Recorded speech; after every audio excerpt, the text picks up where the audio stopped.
যুদ্ধপীড়িত ইরানে শনিবার ২১শে মার্চ একই সঙ্গে পবিত্র ঈদুল ফিতর ও নৌরোজ বা ফার্সি নববর্ষের উদযাপিত হচ্ছে। এই দ্বৈত উৎসবের শুরুতেই গণহত্যাকারী ইসরায়েল ও তাদের সহযোগী যুক্তরাষ্ট্রের স্থাপনা লক্ষ্য করে ক্ষেপণাস্ত্র ও ড্রোন হামলা চালিয়েছে ইরানের ইসলামী বিপ্লবী গার্ড বাহিনী। চলমান প্রতিশোধমূলক অভিযান অপারেশন ট্রু প্রমিস 4-এর ৭০তম ধাপ বা তরঙ্গের ঘোষণা দিয়েছে আইআরজিসি।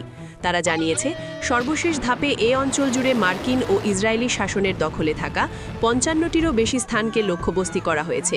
শনিবার ২১শে মার্চ একটি বিবৃতিতে আইআরজিসি এ অভিযানের সর্বশেষ ধাপের শুরুর মুহূর্তগুলোকে বর্ণনা করে বলেছে যে লক্ষ্যবস্তু করা এলাকাগুলো জুড়ে প্রচণ্ড বিস্ফোরণ, আগুনের লেলিহান শিখা এবং ধোঁয়ার কুণ্ডলী দেখা গেছে। বিবৃতিতে বলা হয়েছে যে পবিত্র রমজান মাসের সমাপ্তির উপলক্ষে ঈদুল ফিতরের প্রাক্কালে এই হামলার সময়টি মুসলিমদের জন্য একটি নতুন আঞ্চলিক ব্যবস্থার ভিন্ন এক ভোরের প্রতিফলন ঘটায়। বিবৃতি অনুযায়ী এই অভিযানের সময় ৫টি মার্কিন সামরিক স্থাপনাকে লক্ষ্যবস্তু করা হয়েছিল। সেগুলো হল সৌদি আরবের আল খার্জ, সংযুক্ত আরব আমিরাতের আল ধাফরা, কুয়েতের আলী আল সালেম, ইরাকি কুর্দিস্তানের ইরবিল এবং বাহরাইনে অবস্থিত মার্কিন ৫ম নৌবহরের সদর দপ্তর।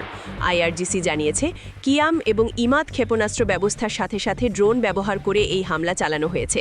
প্রতিশোধের এই পর্যায়টিকে তারা ক্রমিক ক্ষয়সাধনের একটি বিস্তৃত কৌশলের অংশ হিসেবে বর্ণনা করেছে। অধিকৃত অঞ্চলে শত্রুকে চমকে দেওয়া। বিবৃতিতে আরও বলা হয়েছে যে আইআরজিসির অ্যারোস্পেস ফোর্সের অভিযানগুলো অধিকৃত হাইফা বন্দর এবং তেলাবিব শহরের কৌশলগত অঞ্চলগুলোতে কেন্দ্রীভূত ছিল।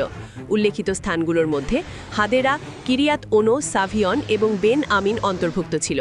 এতে বলা হয়েছে, খোরামশাহ 4 এবং বহুমুখী ওয়ারহেড সমৃদ্ধ কদর ক্ষেপণাস্ত্র ব্যবস্থা মোতায়েন করা হয়েছে, যার ফলে শত্রুর অনুমানের চেয়েও বেশি প্রভাব পড়েছে এবং অধিকৃত অঞ্চলগুলোর পরিস্থিতির আরও অবনতি ঘটিয়েছে। এছাড়া শুক্রবার ভোর থেকে রাত পর্যন্ত ইরান ইসরায়েলের ৯ দফায় ব্যালিস্টিক মিসাইল নিক্ষেপ করেছে। এর মধ্যে অন্তত ৩টি ক্ষেপণাস্ত্রে ক্লাস্টার বোমার ওয়ারহেড ছিল বলে ধারণা করা হচ্ছে।